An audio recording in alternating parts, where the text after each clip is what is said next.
Hey everybody, my name is Thomas Allen. I've got 6 trail camera tips, especially if you're running large numbers of trail cameras on a large property. Trail cameras are probably one of the most valuable scouting tools in today's modern technological age. They're the eyes that you don't get to use 24/7 on your hunting property. Anywhere from 5 to 10, 20 to 30 cameras is going to require a serious amount of organization. And to keep everything straight, you're going to want to keep a couple things in order. Here's the list of things that's going to make that job easier for you. Number 1, hang on to all of your directions for every unique camera. You never know if you're going to get into a situation where you have to reset or put your camera back to the default settings. Keeping those directions on hand and with your cards when you're swapping cards is going to make you faster, and you're not going to have to pull the camera down and visit that site later. Number 2, go to Staples or Office Max and buy a bunch of these small labels. In fact, I bought a pack of each, and there's like a bazillion of them. I'm not going to run out. Use these small labels to number your cameras, to number your cards, and this is going to help you keep track of the cards and which camera they belong to. Number 3, I keep 2 cards per camera. That adds up to a lot of cards if you run a lot of cameras, in fact twice as many. But I've found over the years of doing this, if you keep that card unique to the camera, you're going to avoid the potential of having format issues from running camera card to camera card. Even in the same brand or the same line of cameras, sometimes that format is a little bit different, and then that card will react differently when it's put into a different camera. So I run 2 cards per camera. I keep those 2 cards unique. I label them A and B, and I just swap them out when the time comes to switch cards. If you run a large number of cameras, keeping a checklist is going to be your best friend.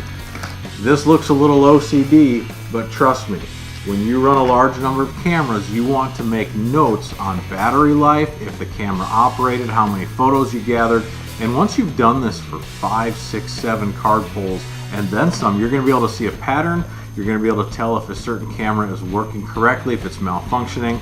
It's another important part to keeping track of everything. This checklist covers everything from the soak dates, if the camera function, the location, the camera name, obviously the camera type, the battery life, etc. If you keep track of this stuff, it's going to save you a lot of time in the long run, especially if you run large numbers of cameras. Alright, number 5, keep your original camera packaging.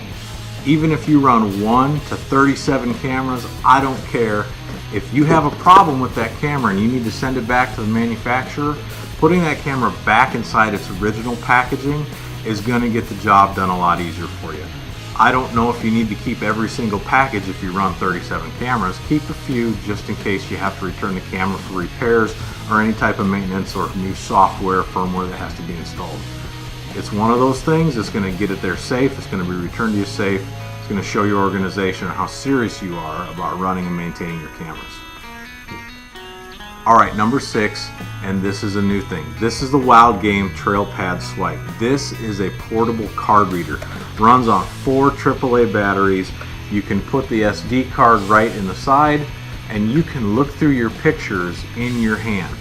This is one of those things that not only is going to give you something to look at while you're sitting in a tree stand and checking the card to see what may or may not show up, but if you're checking cameras and you've got 12, 15, 20, 37 cameras that you have to check, it would be nice to know if there is a piece of grass or a stick or something that is blowing in front of that camera causing it to go off that you need to move.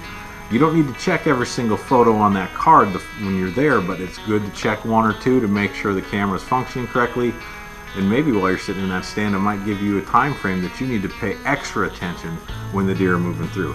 So this is just one of those things that's going to make your life a lot easier. So there's some ideas for you. Write that stuff down. I promise you, if you're running 5 to 37 cameras or however many you might have, staying this organized is going to make you more efficient. You're not going to waste a lot of time, and you will kill more